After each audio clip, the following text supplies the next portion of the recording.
It was just after lunchtime, and Recker and Haley were bringing food back into the office. They ran out to the local delicatessen to eat some sandwiches. As they started setting stuff on the counter, Recker glanced over at Jones and noticed he seemed engrossed in something. Jones was leaning forward on the desk, his elbow resting on it, with his hand over his mouth.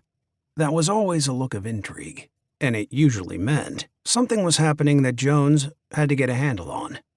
Up to that point, they had nothing on the agenda. Though Jones usually had a few situations he was monitoring at any given moment, nothing was imminent. "Something going on?" Recker asked. Jones either didn't hear him or was so focused on what he was looking at that he didn't want to lose his concentration by responding. Recker and Haley looked at each other, getting the feeling their afternoon was about to pick up. "Should I bother to make something?" Haley asked. Recker shrugged. "Can always eat it on the way." "Maybe he's playing solitaire?" Recker smiled. "Or the snake game. That's a good one." "For your information, I was doing neither," Jones said. "Oh, well, look at that, he speaks. Now that you're not preoccupied, should we be getting ready to leave?" "Not at the moment." Haley started making a sandwich. "Guess I have time after all." "Should we ask what's going on?" Recker said. "A robbery just went down," Jones replied. As Recker waited for more, it didn't appear as if it were coming. Jones looked back at his computer. Recker stood there, then eventually threw his hands up. He wasn't in the mood to play the guessing game today, or ask 50 questions to get an idea of what was happening. If it was important, Jones would eventually spill it, and if it wasn't worth thinking about. "This is good ham," Haley said. "Told you it was good. Can't believe you never ate here before." "I think we need to start looking into this," Jones said. "We're already looking at it," Recker said. "The ham is good. We got some turkey, too, and some bologna. What do you want?" "I didn't mean the food. I'm talking about this situation." Recker raised an eyebrow. "Oh, you mean the situation you haven't told us about? Maybe it's the mysterious robbery," Haley said. Recker snapped his fingers. "Perhaps. Maybe it's the James gang. Or Bonnie and Clyde. Or Dillinger. Good one." Okay. You two have had your fun," Jones said. "Can we get back to the real business at hand?" "David, you haven't told us any business at hand," Recker replied. Jones gave him a strange face. "I told you a robbery went down."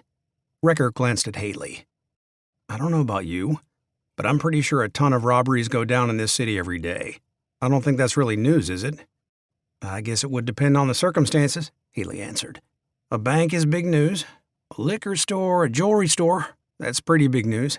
A newsstand might not qualify. Do they even have those anymore? Pretty sure they're only in shopping malls by the food court." "Are you two done?" Jones asked. Recker looked at his other partner again. "I don't know. Are we?" Haley shrugged as he took a bite of his sandwich. "I don't have anything else. I guess we're done then." "There's a situation that bears watching," Jones said. "Oh, nice. Are we going to watch it with one eye or two?" Jones just peered over at him. "Sarcasm will get you nowhere, Michael." Recker curled his bottom lip. "Maybe.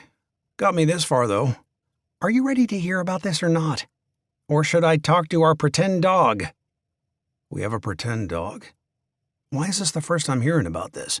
He glanced at Haley. "Did you know about this?" "I definitely did not," Haley said. "Is it a German Shepherd?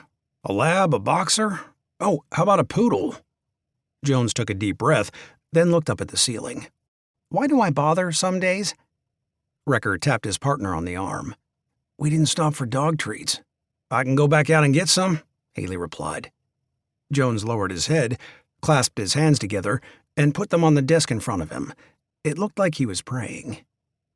"You good over there?" Recker asked. Jones didn't reply. "David?"